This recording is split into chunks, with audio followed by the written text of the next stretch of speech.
find yourself driving down Main Street here in Cedar City, you've definitely seen three large icons that represent Iron County history. Today, I'll be telling you what these huge pieces of equipment represent. Railroads, signified by the caboose, provided pivotal resources for this community. Freight trains were able to haul more raw materials than ever before, increasing profits for the local mining companies. Rail traffic also brought thousands of tourists to the area each year to explore our scenic wonders.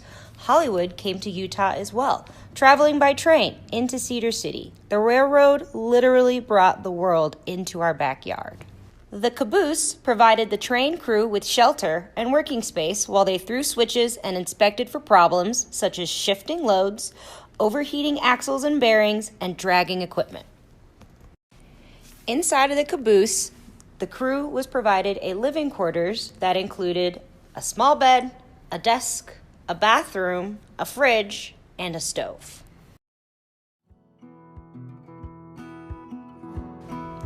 Iron County exists today because those who lived here developed the resources necessary for survival in this desert climate.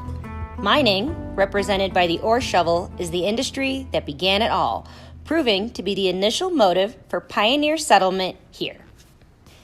In the 1930s, iron mining expanded in Iron County, and massive shovels were needed to excavate the needed ore. The mines began producing ore by the tons and elevated Iron County to one of the richest counties in Utah for nearly 50 years.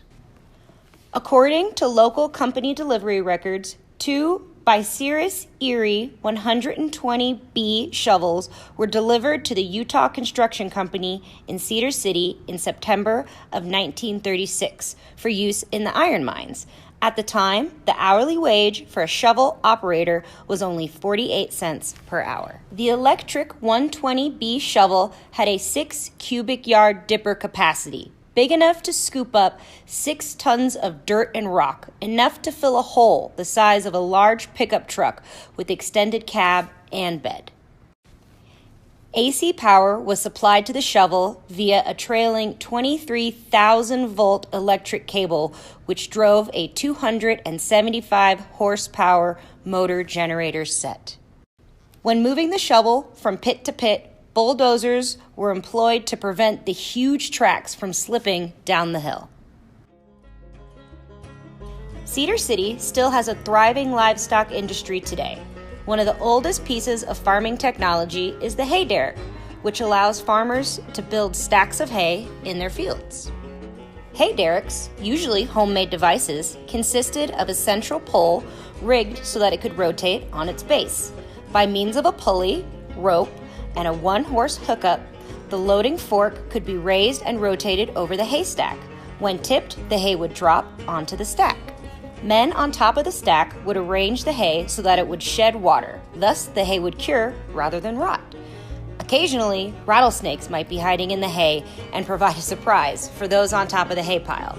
Stacks were built one section at a time. When one section was finished, the derrick was hitched to a horse and dragged to the next section. Hello, visitors. Thank you for joining us for Frontier Homestead State Park Museum's digital classroom in Cedar City. Please comment, like, and share, and continue following us for more fun activities for you to do at home. Frontier Homestead State Park, where history becomes your story.